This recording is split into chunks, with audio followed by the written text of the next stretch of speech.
Olá, bom dia, pessoal. E agradecer aí a oportunidade de estar aqui, o convite do pessoal, dos amigos do NIC-BR. Meu nome é França, esse é o colega Gesaías. A gente vai falar um pouco aqui do nosso case da Bemol. Eu queria perguntar primeiro aqui, eu gosto de fazer essa pergunta quando eu estou fora da nossa região. Quem já ouviu falar da Bemol aqui? 2 ou 3. É normal, a gente não é daqui da região, então a gente é acostumado a ver que fora daqui muita gente não conhece. Mas, enfim, a gente vai falar aqui da nossa experiência, do nosso case de entrega de internet Wi-Fi cortesia para os nossos clientes. Eu vou falar um pouco aqui do nosso institucional, para apresentar um pouco a empresa para vocês. Em seguida, o colega já vai falar da parte de desafios de infraestrutura e, ao final, eu complemento aqui com a parte de viabilidade. Bom, a nossa missão é a busca da satisfação dos nossos clientes antes, durante e após o processo de vendas. A nossa estratégia é de fidelização. Nós somos varejistas, mas nós tentamos buscar a fidelização do cliente pela oferta de serviços. E nosso slogan é Bemol, escolha com confiança. Bom, nós temos 71 anos de existência, temos 1.100.000 clientes que têm o nosso cartão, temos 2.400 colaboradores, estamos baseados em Manaus, a nossa matriz, no estado do Amazonas, e temos uma área de venda de 53 mil metros quadrados, e somos varejo. Para entender bem como é o varejo, nós somos parecidos com Casas Bahia, Magazine Luiza ou Fast Shop. Temos lojas grandes e confortáveis. As nossas lojas são em torno de 2.000 metros quadrados de área de vendas. E tem lojas com 4.500 metros quadrados. E estamos no Amazonas. E somos líderes do mercado naquela região. Então, baseado aqui na região norte, portanto, somos 17 lojas no estado do Amazonas, e uma em Boa Vista, no estado de Roraima, 2 em Porto Velho, em Rondônia, e uma no Acre. E somos 21 lojas físicas e lojas com internet. Temos um crescimento, em média, 14% ao ano, nos últimos 10 anos. Temos 3 centros de distribuição e somos líderes de recolhimento de ICMS no estado do Amazonas. E temos um clima organizacional de 96% de satisfação dos nossos funcionários. Nós, funcionários, gostamos de trabalhar na empresa que nós trabalhamos. E faturamos em torno de 1,5 bilhões por ano. Esse ano vamos chegar em 1,6. Gisele vai passar aqui a parte de desafio de infraestrutura, depois eu volto para falar da parte de viabilidade. Bom dia. França perguntou quem conhecia a Bemol, eu vou perguntar quem já foi em Manaus aqui. Mais pessoas. Manaus é uma terra bem quente. Nós saímos de lá ontem, estava 42 graus. Mas é bom. E aí, o que tem a ver? Esse slide ele tem tudo a ver com a nossa região, com a nossa realidade. Essa figurinha aqui mostra Manaus, uma antena, um provedor. Há 7 anos atrás, Manaus era interligada ao restante do Brasil por um único provedor de internet. E como é que funciona? A BR-319 liga a cidade de Porto Velho à cidade de Manaus. São aproximadamente 800 quilômetros.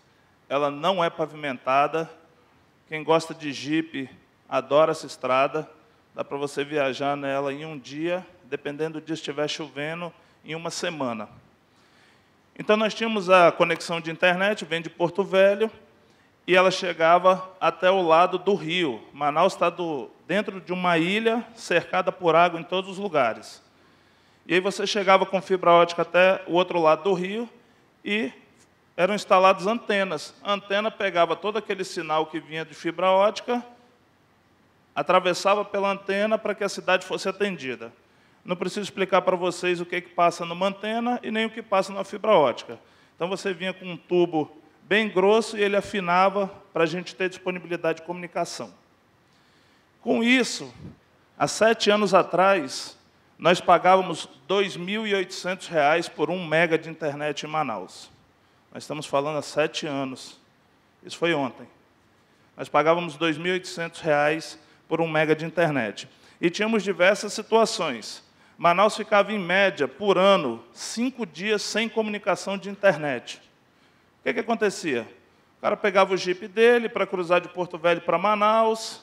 Lá no meio do caminho, ele atolava o Jeep, o telefone satélite dele não funcionava, mas tinha alguma coisa que podia salvar ele daquela situação. Tinha um poste com uma fibra ótica. Ele derrubava o poste para romper a fibra ótica. E aí o prestador de serviço tem 4 horas para começar a trabalhar e recuperar o circuito. Daqui a pouco ou pousava um helicóptero, ou chegava um carro 4x4 para recuperar o link e ajudar também a pessoa que estava na atoleira a pedir ajuda. Isso é realidade, gente. Isso é aqui, no Brasil. Isso é no Amazonas. E aí essa empresa passou bastante tempo reinando sozinha, e depois nós tivemos a entrada de mais um concorrente que trouxe a internet pela fibra internacional, passando pela Venezuela, descendo por Roraima e chegando em Manaus. Essa comunicação desse segundo prestador de serviço tinha 70% de garantia de banda, então imaginem vocês, 70% de garantia de banda. Ele podia ficar todo dia 3, 4 horas sem comunicação. Então nós tínhamos um desafio grande. Há 7 anos atrás, para vocês terem uma ideia, nós tínhamos na Bemol 10 megas de link de internet. Eram 8 megas de fibra ótica e 2 megas de satélite. E o que a gente esperava? A gente esperava poder entrar no circuito do que o Brasil entendia. E aí nós fizemos o seguinte, juntamos esses 2 links, entendemos o que eu posso fazer para ganhar, e o que a gente queria ganhar era ganhar redução de custo, queria ter disponibilidade de internet, e nós fomos buscar o que a gente podia fazer nesse mercado. Então, nós nos tornamos um AS, nós colocamos um BGP dentro da nossa estrutura, nós tínhamos 2 links redundantes, mas mesmo assim ainda pagando valores muito altos, com uma quantidade de banda muito pequena. Então, como tudo depende de internet, a gente ficava ali regrando tudo que nós podíamos fazer ou não. Foi quando, em detrimento aí dos projetos da Copa do Mundo, Manaus passou a ser atendida por um terceiro provedor, e esse provedor ele usava o Leão de Tucuruí. Então, o Leão de Tucuruí saía lá do Pará, subia até Macapá e chegava no Amazonas. Se você nunca viu a estrutura do que tem no Leão de Tucuruí, quando você sair daqui, ou agora até mesmo no seu notebook depois, procure. São torres que às vezes estão fincadas no meio do rio, torres de mais de 130, 140, 150 metros de altura, passando essa infraestrutura. Junto com esse momento, o que aconteceu? O primeiro prestador de serviço que nós tínhamos lá, que cruzava o rio só com uma antena, eles entenderam, bom, agora eu tenho concorrência. E aí eles fizeram as movimentações deles para fazer o quê? Para poder passar uma fibra por dentro do rio. Passaram a primeira vez, em uma semana o rio levou a fibra. E aí se prepararam novamente, depois de um tempo passaram novamente, e aí sim nós começamos a ser atendidos com internet de qualidade, mas com valores muito altos. Até então, nós pagávamos aí, isso já 4 anos atrás, aproximadamente R$800 por 1 mega de internet. Então imagine você aqui em São Paulo, paga R$ 69 por 20 megas de qualquer prestador de serviço, e lá em Manaus nós pagávamos R$ 299 por 1 mega de internet banda larga residencial. E o que tem tudo isso aqui a ver? O nosso projeto e o que a gente precisava dependia única e exclusivamente de provimento de internet. Sem internet, eu não conseguia fazer nada. Então fizemos todas essas movimentações, e um dia, numa reunião lá na Bemol, nós tínhamos um projeto novo, que era um projeto de inventário automatizado pela loja. Então, antes nós fazíamos o inventário do almoxarifado com um coletor de dados, e esse coletor de dados ele estava conectado a uma rede Wi-Fi dentro do almoxarifado, funcionava, e nós tínhamos ali toda aquela operação. E aí o projeto era o seguinte, nós temos que fazer o inventário da loja inteiro utilizando esse coletor. Então, o que nós precisamos? Nós precisamos colocar antenas Wi-Fi em toda a loja. Colocamos as antenas Wi-Fi dentro da primeira loja para fazer um piloto, e nesse mesmo dia nasceu a ideia. Bom, já que eu vou ter uma antena Wi-Fi espalhada por toda a minha loja, por que eu não ofereço internet para o cliente? Por que eu não deixo o cliente entrar na loja e usar a internet? Isso foi em dezembro de 2014. Nós pagávamos 1 mega de R$900, mas o que a Bemol mais preza é o quê? É a satisfação do cliente. Então, seria interessante fazer um piloto desse, e foi ali que nasceu esse nosso projeto de internet para o cliente. De 2014 até o final de 2016, nós implantamos essa internet em todas as lojas nossas, nas 20 lojas. A nossa 21ª loja foi inaugurada agora 2 meses atrás. Nós implantamos em todas as lojas. Nós tínhamos internet disponível, nós fazíamos essa distribuição, mas chegamos no momento em que o Marco Civil da Internet também exigiu que nós tivéssemos o quê? O controle do que estava sendo acessado, os registros, para que a gente respeitasse toda a legislação. E aí nós buscamos o próximo desafio, que era, bom, precisamos de uma empresa para nos apoiar com essa solução. E aí tivemos o contato de uma empresa. Essa empresa nos apoiou com o seguinte: todo o login do usuário que é feito na nossa rede, ele é registrado, ele é autenticado e ele guarda todo o histórico do usuário. Então, quando você faz o seu primeiro acesso, você registra as informações. A partir do segundo acesso, você já faz um acesso direto. Porque até então nós tínhamos internet, e quando o França perguntava, mas Jesaías, quantas pessoas estão acessando essa rede? A resposta era, um monte de gente. E o pessoal está gostando? Deve estar. Alguém reclama? Para mim, não. E essas respostas todas, ele olhou um dia e disse, não, nós precisamos de respostas. E nós começamos a medir. E quando nós começamos a medir, nós começamos a ter esses números. Em 2015, nós tivemos usuários únicos que acessaram essa rede, 1.355.000.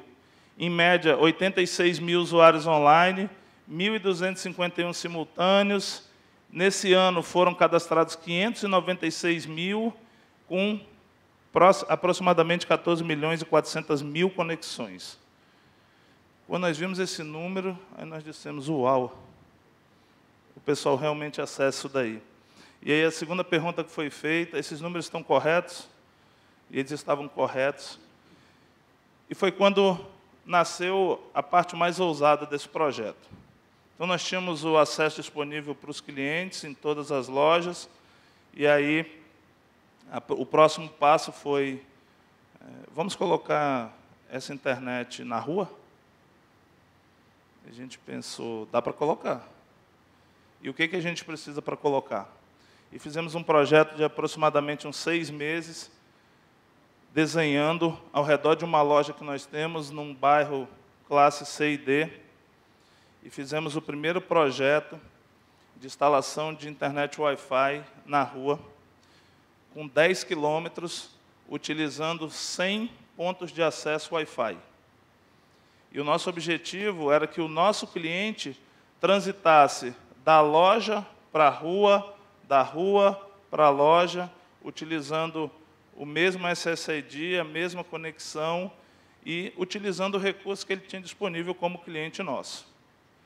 Então, nós fizemos esse piloto inicial em um bairro de Manaus, 10 quilômetros, e nós entramos em várias ruelas, ruas que não cabiam um carro, mas cabia uma escada, e a gente colocou antena. Nós tivemos desafios grandes nesse projeto, porque quando você é um provedor, o usuário final energiza a tua rede. Quando você não tem entrada na casa do cliente, você tem os desafios. Então, nosso principal desafio foi como eu vou conectar todos esses pontos utilizando o PoE. Como eu vou conectar toda essa infraestrutura sem depender do cliente final para energizar essa rede para mim. Quando essas etapas foram vencidas, nós fizemos essa primeira conexão. E aí, isso foi em 2016. Os primeiros números de 2016, nós tivemos 152 mil acessos únicos, 7.380 usuários online, no máximo de 149 conexões, e tivemos 1.529.000 autenticações realizadas. E nós entendemos que foi um sucesso, e o França vai falar daqui a pouco sobre o sucesso do que foi essa migração. E como lá na Bemol a gente gosta muito de desafios, nós fomos desafiados mais uma vez. Olha, isso está muito legal. Vamos fazer outra rede dessa, vamos fazer essa rede crescer na rua. Nós tínhamos 10 quilômetros, e quando falou assim, vamos crescer essa rede, nós pensamos, ok, vamos colocar mais uns 5 quilômetros. E aí nós tivemos um desafio lançado que foi, vamos colocar internet Wi-Fi em todo o centro de Manaus, na cúpula do centro da cidade, e nós fizemos a segunda parte desse projeto na rua. Nós instalamos, nessa segunda etapa, 340 pontos de acesso distribuídos em 28 quilômetros. Então, nós pegamos da orla da cidade até 1,5 quilômetro para dentro, toda a frente da cidade e toda a parte central foi atendida com internet na rua. Ou seja, após isso, nós tivemos também vários desafios. Nós tivemos os desafios de como colocar essa estrutura operando, como fazer com que o cliente utilizasse, porque era importante para a gente entender o seguinte, qual era o cruzamento daqueles dados, quem era o cliente que saía de um lugar para o outro. E aí nós avançamos com esse projeto e trouxemos aqui para vocês os números desse ano. Quando eu penso em 2016, nós falamos de quase 22 milhões e meio de acessos nessa rede. 2017, aqui até outubro, nós estávamos com 14 milhões e meio de acessos. Mas se você olha aqui embaixo, essa rede que está funcionando segregada só a parte da rua, nós tivemos esse ano, até outubro, aproximadamente 2 milhões e 600 mil acessos. Isso representa 1 milhão e 100 mil acessos a mais do que nós tivemos no ano passado inteiro. Nós temos hoje, no total, 21 lojas.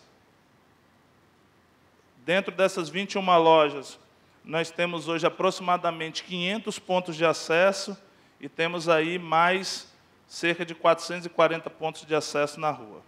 Então, assim, nós temos aproximadamente hoje 950 pontos de acesso atendendo a região central de Manaus, um bairro ao lado, todas as nossas lojas, as lojas de Porto Velho, de Rio Branco e de Boa Vista. Isso daí é um desafio constante, porque o nosso objetivo sempre é pensar no cliente. O cliente, para a gente, na Bemol, é o nosso principal troféu, o nosso principal objetivo. Então, a gente trata esse cliente sempre pensando o que eu posso fazer de melhor. E, assim, esse é um desafio que não para nunca. Outras etapas já estão por vir, já estamos trabalhando em outras frentes, e a gente tem ainda muitos outros objetivos utilizando essa rede.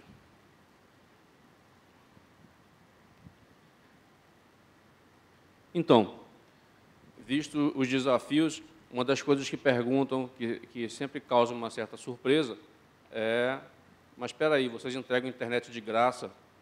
Isso é um desafio e, às vezes, soa como se fosse... soa estranho quando, num fórum, principalmente de provedores. A Bemol não entrega de graça para o cliente. O cliente não paga nenhuma conta pela internet que ele usa.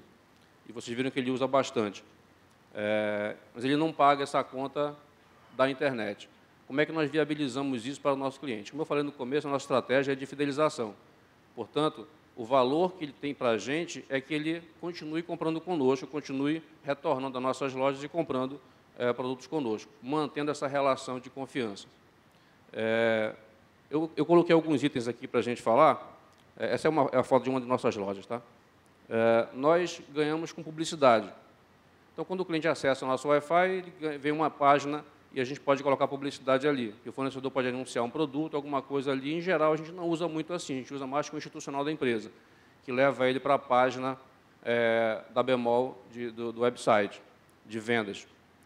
E agora estamos fazendo agora chatbot, para que ele tenha uma experiência com atendimento virtual mais moderno e mais fácil. Ganhamos também com novos clientes.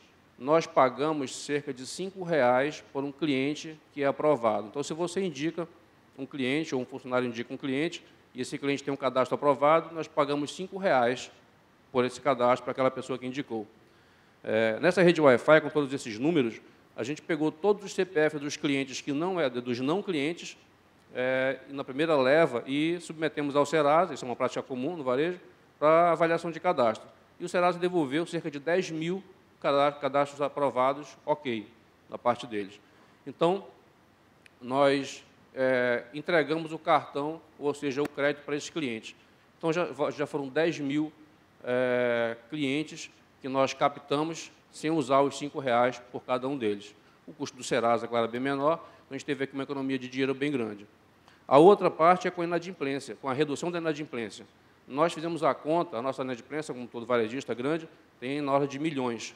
Então, nós fizemos a conta que, se nós reduzíssemos em 1,5% a inadimplência, aproximadamente, só isso já pagaria a infraestrutura de internet montada. E ampliação da força da marca. Se o cliente está na nossa loja usando o nosso Wi-Fi, ele está tendo mais um serviço. Nas nossas lojas é comum ver, nos departamentos de imóveis, onde tem sofá, mesas e tudo mais, os clientes sentados lá fazendo reuniões, estudantes fazendo trabalhos de faculdade, e a gente não se incomoda com isso. Nas nossas lojas tem banco para sentar, tem água para beber, tem banheiro, tem ar-condicionado, dado que a região é quente, então a loja tem que ser aclimatada. Parece estranho, mas isso é muito comum no varejo. E a gente tem essa preocupação com o cliente. Então, a internet veio para ser mais um serviço para o cliente, para ser mais uma agregação dele conosco. Então, a gente ganha dinheiro, ou seja, a gente deixa de gastar dinheiro integrando essa internet. Portanto, não é uma internet grátis. É uma internet que o cliente não desembolsa uma conta ao final do mês, mas ele devolve para a gente isso em benefício do relacionamento. Isso, por si, já paga essa conta toda. Portanto, não é bem de graça.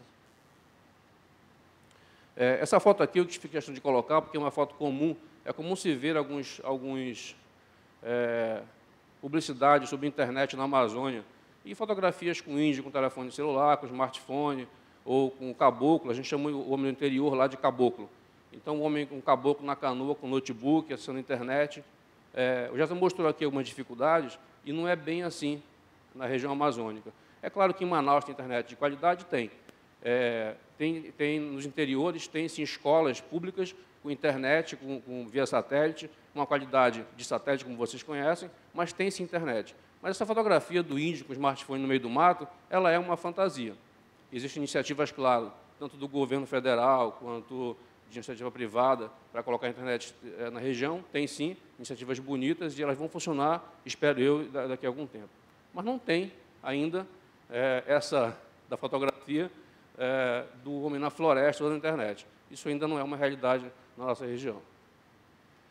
E nós temos aqui, isso aqui é a orla de Manaus, não é uma das mais bonitas, obviamente, e o rio está seco, então fica um pouquinho mais feio, mas nós temos aqui nessa parte da orla o nosso cabo passando com a nossa rede Wi-Fi nessa orla inteira.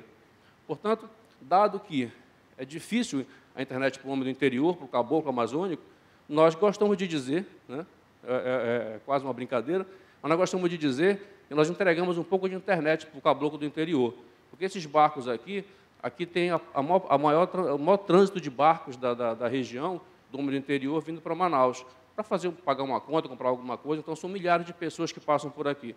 Portanto, a gente gosta também de dizer, como eu falei carinhosamente, que a gente entrega assim, um pouco de internet para o homem do campo, para o caboclo amazônico do interior, quando ele passa pelos barcos aqui, ou vindo na cidade fazer alguma coisa. Então, senhores, obrigado pelo tempo de vocês, mais uma vez pelo NICBR, pelo convite da nossa fala aqui. Queria ficar à disposição de vocês. Obrigado.